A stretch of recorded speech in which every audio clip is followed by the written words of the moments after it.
Happy Sunday night, everybody, and welcome to another handsome episode of your favorite Mad Men show, Made Men, where today I watched Season 6, Episode 12, The Quality of Mercy. But before we delve in on this episode, why don't we take a moment to listen to today's sponsor, followed by a very special voicemail from your favorite voicemail provider, Raphael. Hey, this is Raphael. We're talking about Quality of Mercy. A few story items that kind of popped out to me. Obviously, Dawn observing the relationship between Ted and Peggy. I actually thought that this was probably one of the few episodes I've seen in a while where Dawn was really clear, had a really clear sense of head, and was able to observe things very acutely. Kind of observing Ted and Peggy, and also the dynamic of Pete and his battles with finding out who Bob Benson really is. So, really quick, let's start with Don. Again, Don wasn't feeling well when he first started off the episode, but now he was feeling really clear. His daily life with Megan, his wife, was fine. But then most of the episode was centered around him just kind of interacting with Ted and with Peggy and kind of observing the peculiar things that you would see, the interactions between those two. I will say that he used that ad meeting with, I think it was St. Joseph's, to kind of put them both in check. He still kind of did it for his own benefit, though. Kind of selfish of him to do that rather than doing it privately with Ted. But it was more along the lines of just really kind of setting the tone and letting Ted know that I know what you're up to, I know what you're doing. Only because I think Peggy still still tugs a lot of heartstrings in Dawn as a kind of a working relationship. So it's kind of seeing her being monopolized by Ted, I think really takes a toll on him subconsciously. Let's talk about Pete now. Pete is trying to find more recognition. He's trying to find more worth within the company. Ken recently got injured in his client meeting in Detroit while hunting, so now he's using that as an opportunity to get more into the graces of the client side. He concocts some plan with Ken to be the account man, to be back on the ground, to be on the client side, and to meet with them weekly, especially since he no longer has, he's no longer monopolized by his family since he's separated. So he sees this as a good opportunity to get back into the swing of things and get back in the game. Cutler, Cooper, and Sterling have a different decision to make, and they choose Bob to be that guy, to be on the client side, especially since he's already exhausted effort to build a relationship with Chevy. Pete doesn't like that. He sees Bob as an obstacle in his progression, in his life, in his profession. So he calls Duck to kind of investigate who is this guy, who is Bob. And Duck returns back some pretty peculiar information. Basically, the information states that Bob Benson is kind of similar to Don Draper, except a younger version of Don. A younger, still advancing in the ranks con man.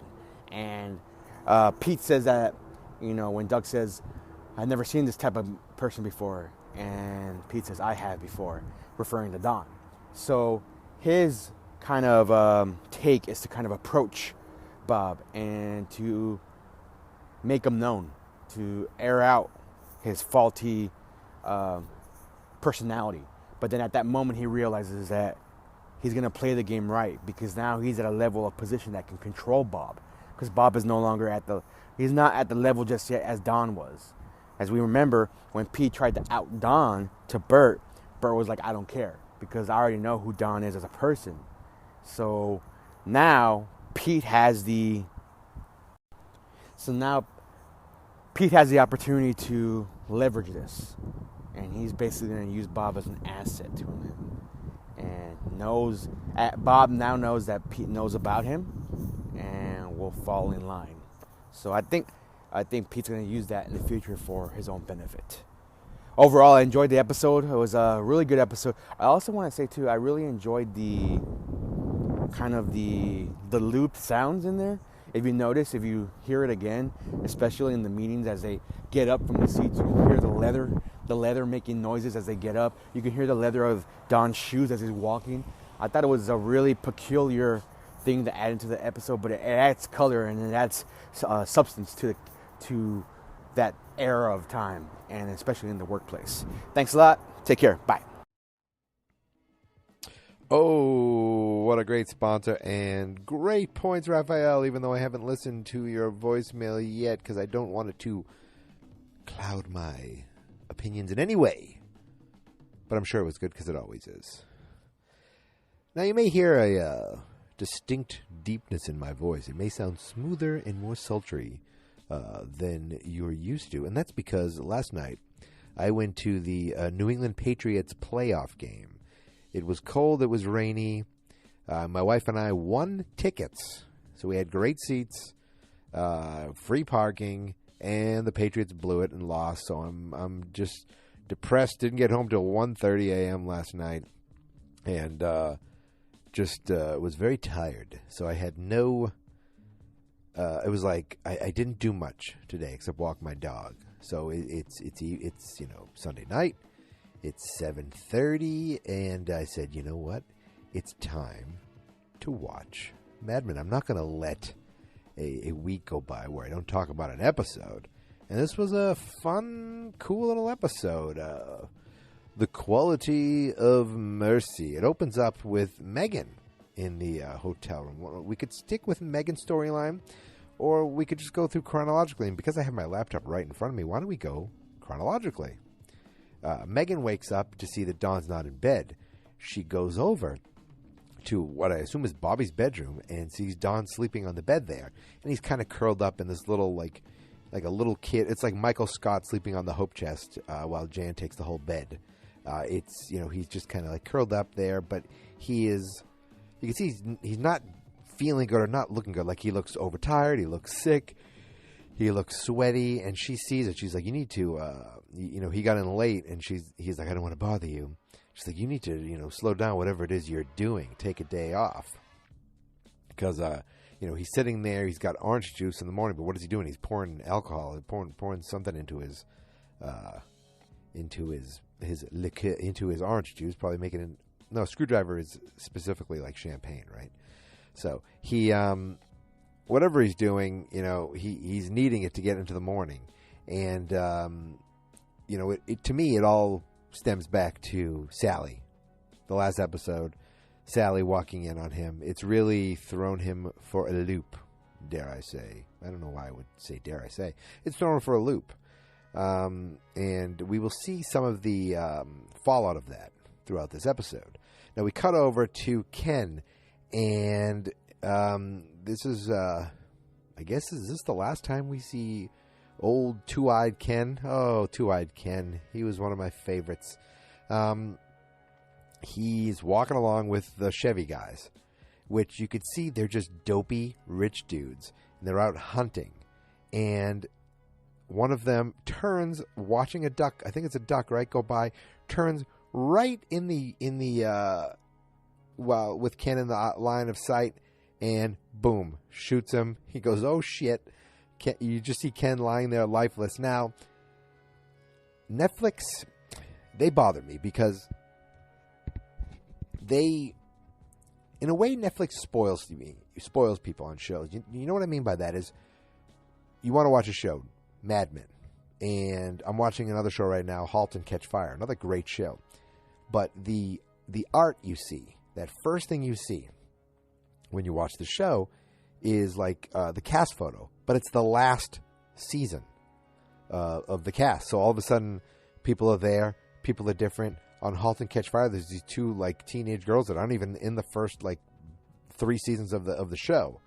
And then I realized, well, I'm not going to get into it in case you've never seen the show, but it's funny. It ties in because one of the teenage actresses is also in this episode of Mad Men, What a Small World. But my point is watching Mad Men from the first time, you see Ken with an eye patch, and It's like, what? So all this time, I'm thinking to myself, when am I going to see, how is he going to lose his eye? And there was the episode a little while ago where he was in a car accident with the Chevy guys, and they're covering his eyes.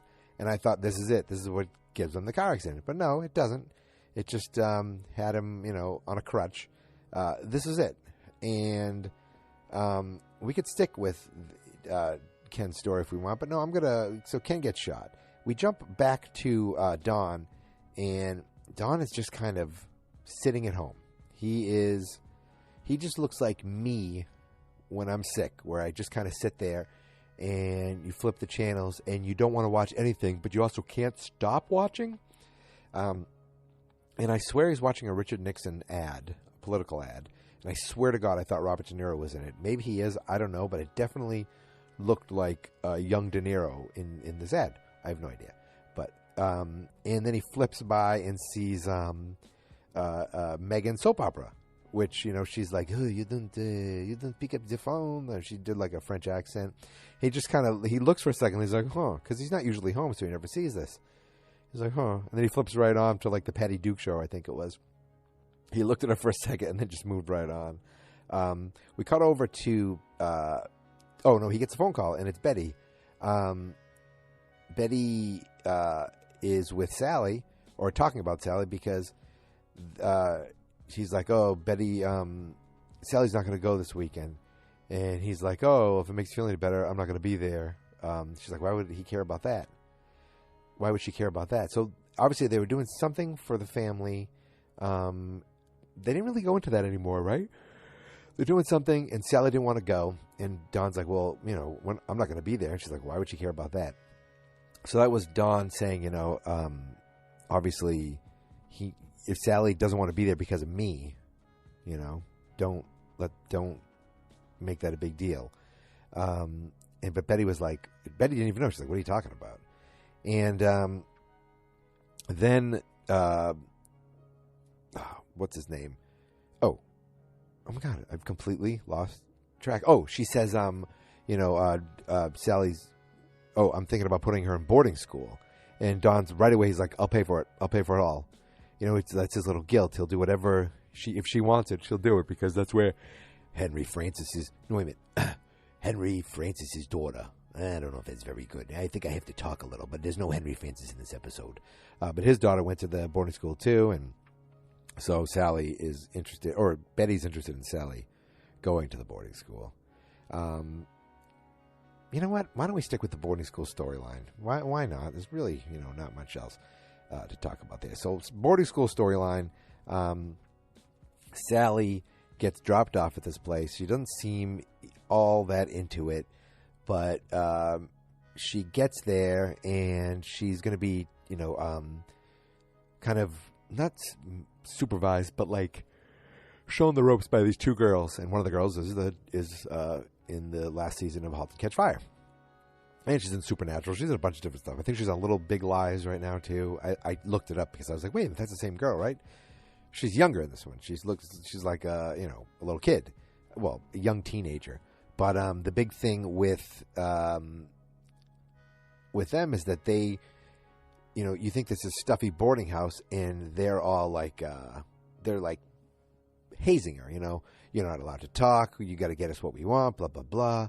And Sally's like, I can do whatever you need. I can get you whatever you want. She has that, that Don Draper in her, that she can make a deal. So what does she do? She gets boys to come over. She calls Glenn. Glenn comes over with his friend Rolo.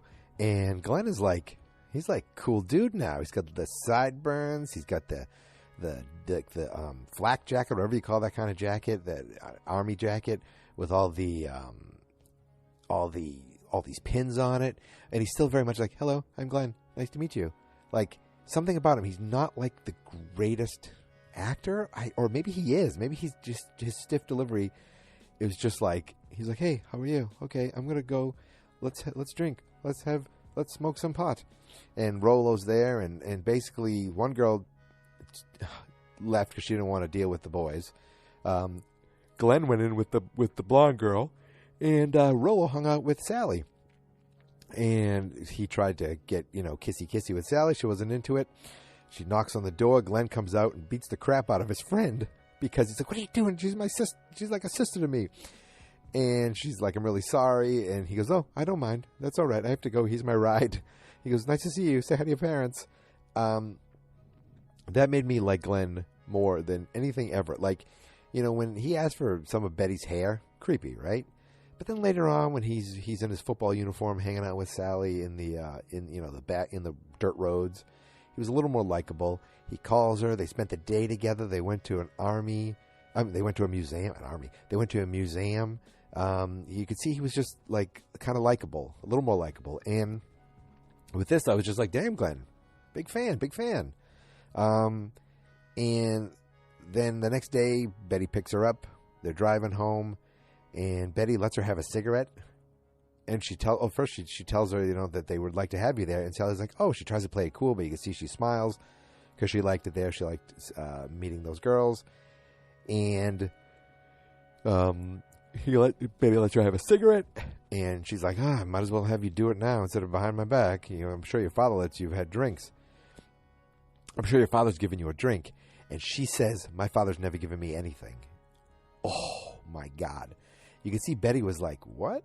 And Sally's delivery of that line was like crushing, heartbreaking, and awesome. Just, my father's never given me anything. It's not, she's not saying, my father hasn't given me a drink. It's my father hasn't done anything for me, I loved it. I loved that line. And that was really the end of that story.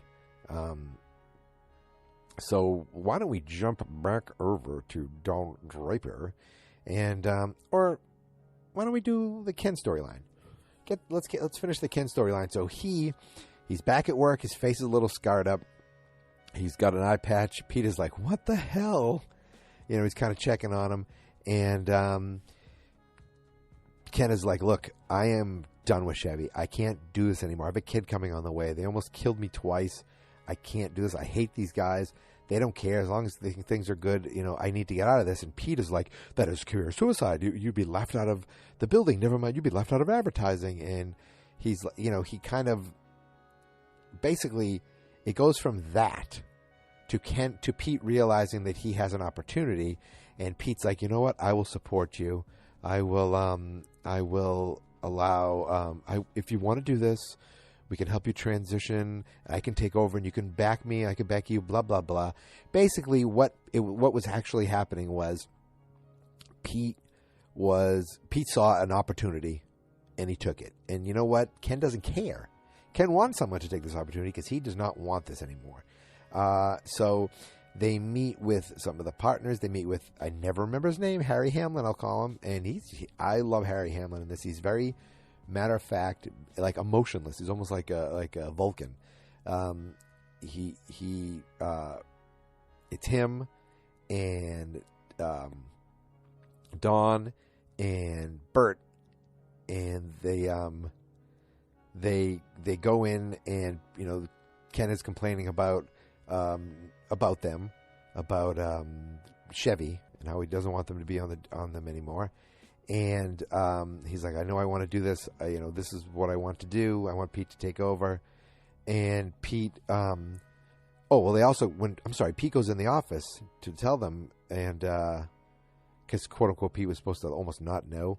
And Bob is there. And then Ken goes on about not, being with them. And Harry Hamlin's like, are you sure? He goes, I once had a client cut my wife's breast. And then Roger says, Lee Garner Jr. Made me cup his balls or grab his balls. And the look on Bert's face when he heard that, he just looked right at Roger, almost like he wasn't expecting it. Lee Garner, it was hilarious. I actually rewound it to watch that again. But the thing is so Ken is going to stay on in New York because they like Ken and they want someone there that knows. Pete's going to take over for the Detroit stuff now. And Ken was like, what about your family? But Pete's like, I'm separated from Trudy. I see Tammy every other weekend. He's like, I'm sorry about that. But Pete isn't. Pete just cares about having his profession, just looking at an opportunity and taking it. Who cares what Pete thinks, honestly, right? But they want Bob. They want Bob there too. Bob has a relationship with Chevy, and Bob is in with Pete. Bob has to work with Pete. They leave the office, and he's like, I don't want you working on this. I want you doing something else. Bob's like, what are you talking about? He goes, you're sick. He's sick because he might be gay. And he thinks, he goes, you tell me you didn't come on to me? He goes, I was just, showing affection to you as a friend, even though he rubbed his knee looking for something, which he didn't get. And Pete calls him, quote unquote, sick, which is just so sad. But what does Pete do? Pete goes and calls Duck, who's a headhunter now, and gives him $1,000 to look into Bob. He looked for opportunities for Bob, so Bob has better opportunities, so he could push him out. But what does Duck find? Duck finds that Bob isn't really who he says he is. Like, he worked at a firm, but he was like almost the manservant of a partner. I think, does he mean like the gay young boyfriend of a partner? I wasn't sure, but they couldn't find like any info on where he went to college. All these things that just didn't add up. And he's like, I've never seen this before. And Pete's like, I have. And he's thinking of Don Draper. Later on in the episode, he confronts Bob, and he says, listen, he calls him out on all those things. And, Bob's like, give me a head start. Give me a day head start. He was just going to run again. And Pete's like, no, because apparently I guess Chevy cares about Bob. Pete wants Chevy. So he's like, no, you're going to stay on. You're going to listen to me. You're going to do everything I want. He now has leverage over Bob. And he's using it. And he says to get Manolo away from his mother. He's like, Manolo doesn't even like women. He's like, make sure of it. I think he means make sure that he stays away from my mother, not make sure he doesn't like women. Because Pete's mother did come in with her new nurse and mentioned that they ran into Manolo, and that pissed Pete off. He yelled at the new nurse, this woman. He's like, you're really jeopardizing your position. But I think that was the end of that storyline. Yeah, I don't think there's anything else. It was just Pete now has Bob under his wings. He can do whatever he wants, or he can get him to do whatever he wants. So let's jump back over to Don. Don is, home still watching TV. Megan comes in and says, you can do that in here. And he just kind of sits there. And she's like, all right, you need to, oh no, I'm sorry. That's not what happens. So she comes home later, and Dawn's feeling better, looking better. And,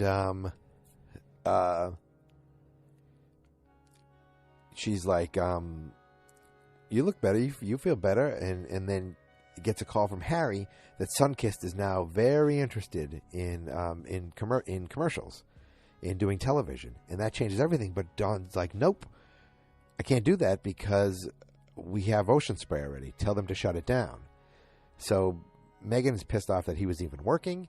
And she's like, come on, let's go. And they go to a movie, a very scary movie, which they don't ever tell us what it is.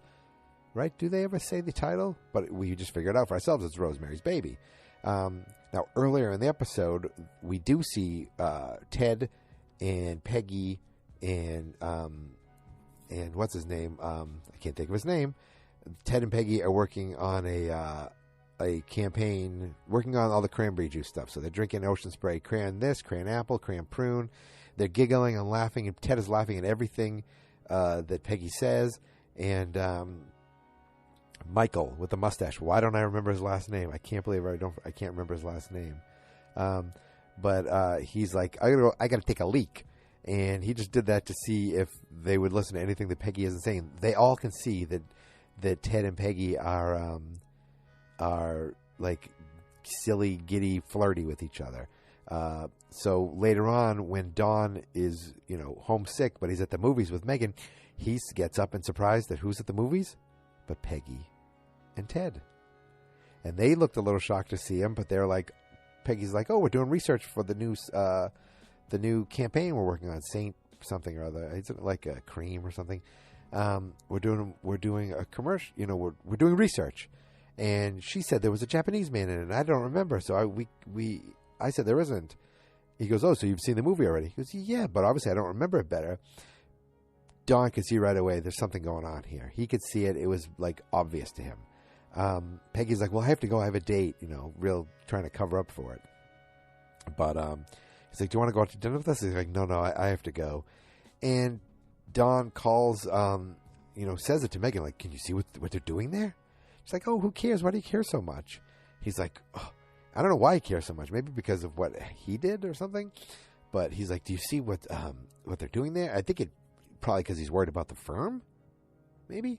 And she's like, oh, well, remember us? And he's like, I have to make a phone call. So I guess he called. I'm guessing he called. He called Harry back because the next day they have a meeting, and it's just some of the main partners. So it's Harry Hamlin, Ted, Roger, and Donald Draper, and they go into the office, and Don's like, look, I want to tell you right now. He tells them about the big thing with Sunkist, and Harry Hamlin's like, what? No, Ted's like, this is a conflict of interest. He's like, it's too big to ignore.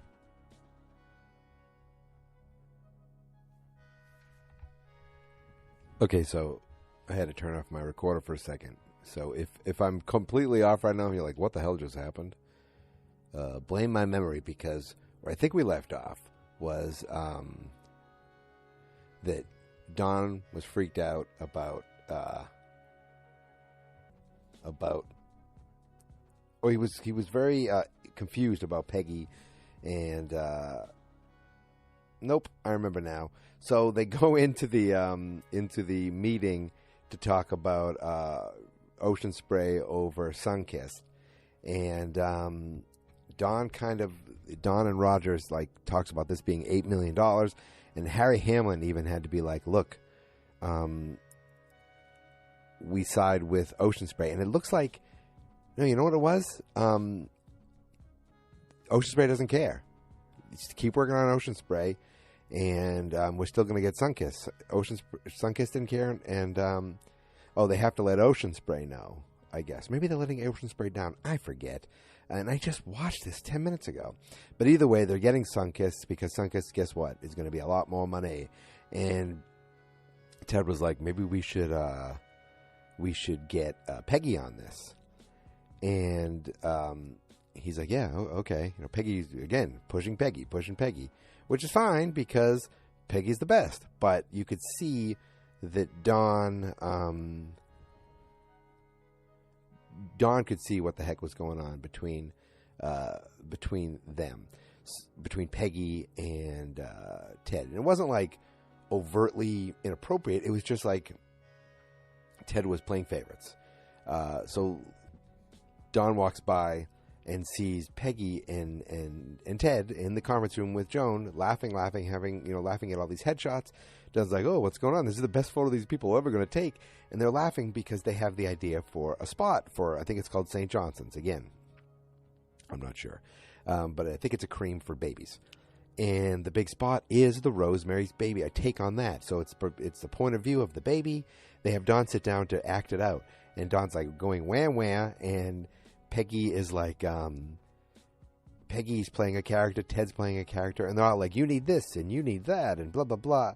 And then it turns, the screen goes white, and after a Japanese, he calls it a Japanese. After a Japanese takes a photo, the screen goes white, and then the young mother comes up, and Don really noticed that Ted put his hand on her hip to guide Peggy up as the daughter, as the mother, and says, all you need is this product, St. Justin's or St. Catherine's or St. Johnson's, I don't remember. But it was a good idea for an ad. Don's like, wow, you really didn't even, it works if you know the movie, it works if you don't know the movie. In other words, you didn't have to go see the movie. So that's a poor excuse, but they're like, oh, well, this is going to be a lot of casting. And they're like, we need to get down to casting the right people. They're talking about 8 or 9 people. So they run off to do casting, and Don's like, how much is it going to be? And they were like, Peggy was like, we have $35,000 in residuals even right here. So that would mean the ad budget is going to go up. So they have a meeting later with the Sunkiss people. Oh, not the Sunkiss people. The St. Johnson's people. They come in for a meeting. They sit down. And, I'm sorry. What happened was Ted came back from casting, and he's like, did you run a budget and send them over a budget? Don's like, yeah. I thought we'd want to get ahead of this. So Don wanted to get ahead of the whole thing of the budget being way more, going from 15 to 50. And Don was like, Don kind of did it behind Ted's back, but he's like, this is what we need to do. Ted's like, I need to turn a no into a yes now. He's like, well, wouldn't you have had to anyway? And he's like, but the work is such great work. And he's like, yeah, I understand. I know what's going on here. And then they go into the meeting, and the guy's like, how come it went so high? And Ted's like, you don't understand. This is such a great idea. This is what happened, rising costs. He's like, yeah, but I'm how much shit I'm getting from having to say it's going from this amount to this amount. That's not what we agreed on. Your job is to give me what you can give me on the price agreed on. And Don steps in, and Don says, look, it's not about that. Why don't you tell him what's about, Ted?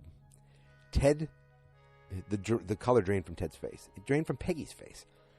Where Don was going to say, look, these two have a really close relationship, and Ted wants to impress Pete. Ted wants to impress Peggy. Ted's doing this for his girl, Peggy. Quote unquote, they're having an affair. These are all the things that Don makes them think he's going to say. He's like, are you going to make me say it? They don't want to say it. I'm going to say it. And then he says, this was the fella who died, the partner. This was his last idea. And the guy's like, well, why didn't you tell me that? He was always a good guy. And you could see Ted like breathe, like, oh, but he was like freaked out. Peggy was like trembling, and the guy's like, I mean, I can do it for 25. That's the most I can do. Cut people if you have to. Make it happen for 25, and you got yourself a deal. So Don made it work. He upped their price by $10,000, even though it's lower than what they originally had. And the guy shook his hand, and Joan will see them out. And they're looking at Ted, and Ted goes, please give us the room. Peggy leaves. He's like, what the hell are you doing? He goes, you know what the hell are you doing? He goes, so he calls him out on it, saying, I understand, what, I know exactly what you're doing there.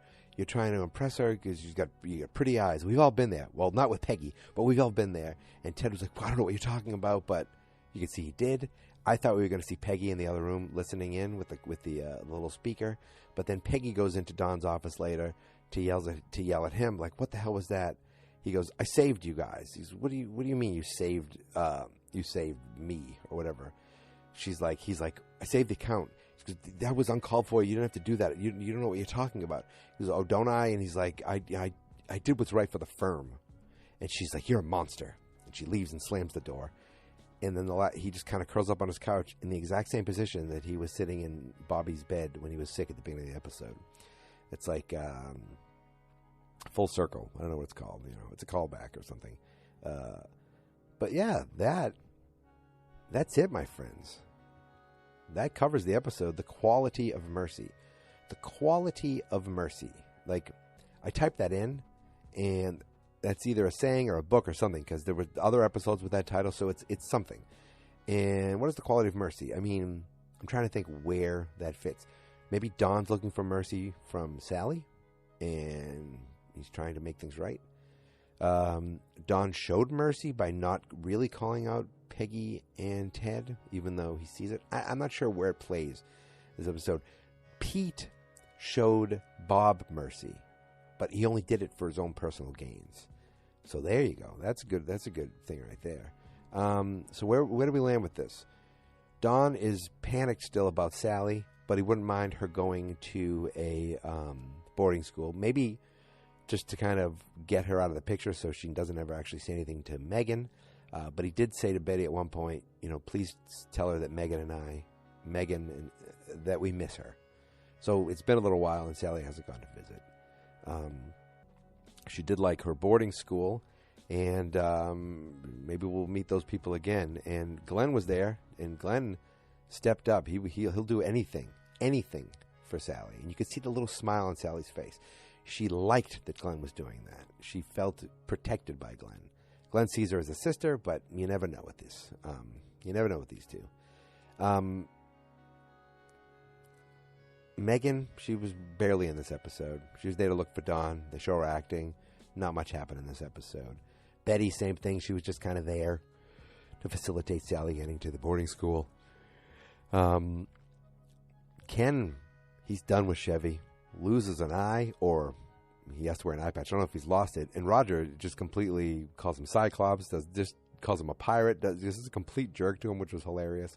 But Ken's pulling out of Chevy gets Pete to kind of slither in like the snake he is. He doesn't want Bob to be there, but so he looks into Bob and finds very mysterious things about Bob. He's dealt with that before. With Don Draper, he called Don out, and he got nowhere. Got nowhere with it.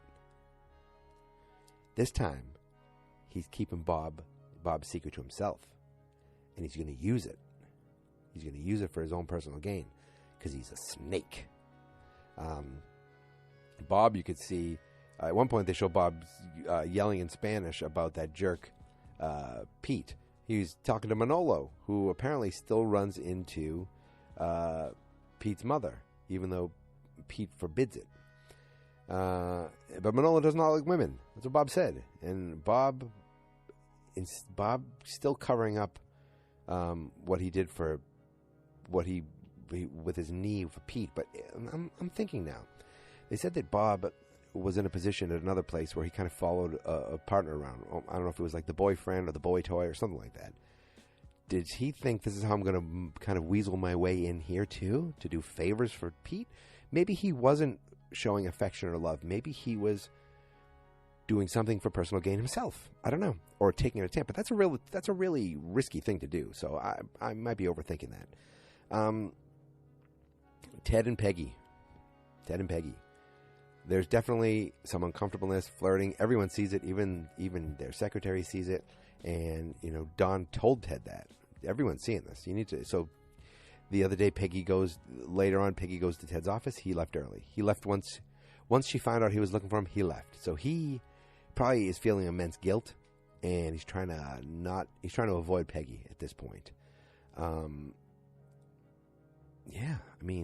Don, as much as he wants to get Sally back, he also seems really, really defensive about Peggy and Ted. Now, it might not be, it's obviously not the adultery thing, because Don Draper worrying about adultery to anything is ridiculous. But maybe he sees it an issue with, maybe he sees that as he can use that as a power play for himself, or maybe he is looking out for Peggy because he cares so much about Peggy, and he doesn't want to see her be taken advantage of in any way. These are just thoughts going through my head.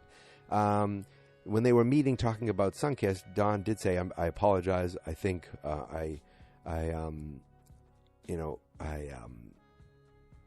need to be more clear with you." And Ted was like, you think you take someone at their word when you do them a favor.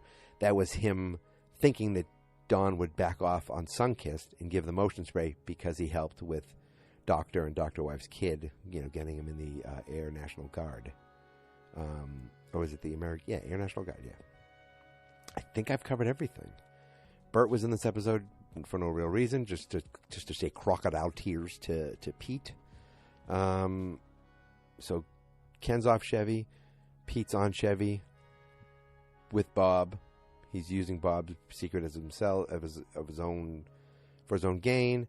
Peggy and Ted are too close at work. Don doesn't like it, and I think that covered and Sally it looks like she might be going to boarding school and liking it. I think that's it. I'm going to go watch the Golden Globes now. So, my friends, I want to thank you for listening. You can find me on Twitter at MadeManPod, but follow me on my main account. My main Twitter account is Geek Mentality, because going forward, I'm going to have other podcasts. Now, I talked about having a Star Trek podcast. I haven't started that yet. I'm still thinking about doing that. I already made a Twitter account, which was dumb. I already made announcements, which was dumb. I'm thinking about that, but that is a long-form one. I need other ones that are for shows that I have a beginning and an end. and are just one series, not 10 different series.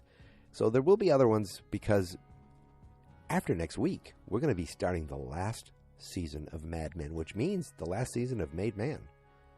All right? There's no reboot. There's no 8th season. This is it. But we're not there yet. We're still in the 6th season. We still have one episode left in the 6th season, and that's next week. But for now, I just want to say thank you. Thank you for listening. Thank you for subscribing. And thank you for coming along with me on this journey as I strive to become a made man.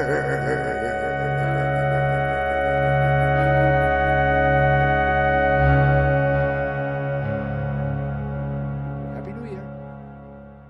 Fans not experts.